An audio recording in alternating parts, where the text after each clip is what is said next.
ప్రజల ప్రాణాలతో చెలగటమాడుతున్న పండ్ల వ్యాపారులు. ఉమ్మడి శ్రీకాకుళం జిల్లా రాజం పట్టణంలో పండ్ల వ్యాపారులు ప్రజల ప్రాణాలతో చెలగాటమాడుతున్నారు. స్థానిక సారథి రోడ్డు జూనియర్ కాలేజ్ ఎదురుగా ఉన్న పండ్ల గోడౌన్లలో వ్యాపారస్తులు బహిరంగంగా పండ్లపై రసాయనాలు చల్లుతూ వ్యాపారాలు కొనసాగిస్తున్నారు. ఇంత బహిరంగంగా రసాయనాలు చల్లడం ఓ ఉపాధ్యాయుడు వీడియో తీసి సోషల్ మీడియాలో పెట్టడం స్థానికంగా కలకలం రేపింది.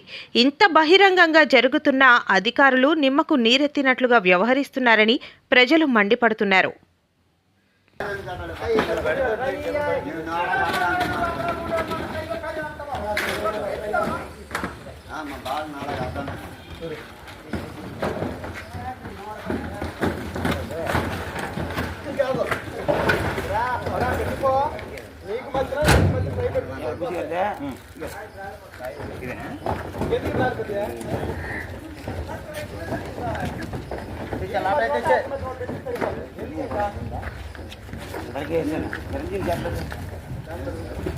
రాజు 10 కేవలం 20 30 ఇంకొక ఆవిడ ఒకటి చేశారు. అది ఒకరు ఆవిడ చేశారు. మొత్తం 45 5 45 50 దిగేసుకో. నీకేమి 85